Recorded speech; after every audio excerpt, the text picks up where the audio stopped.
Here in my hand is a brand new GoPro Enduro Battery, and you're watching this video because you want to know if it's worthwhile getting this or not. So I will tell you, this is not my first one. I just bought a brand new GoPro HERO11 Black to test out. This is the mini. I've already tested out the full size, and you are watching me right now on a GoPro HERO10, which is what prompted me to buy these Enduro batteries. They are fabulous.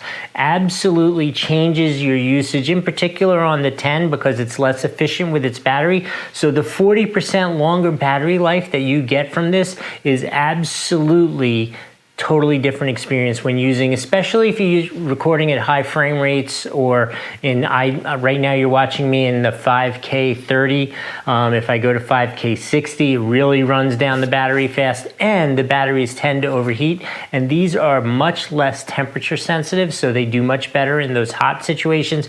And I have not taken it skiing, but it is supposed to be phenomenal in cold weather situations. So that's why I've chosen this, and that's why I'm sharing this with you. And additionally, if this is helpful for you, down below, because that's helpful for our channel. I am Doug from Doug and Nikki, and I hope that was helpful, and I will see you next time.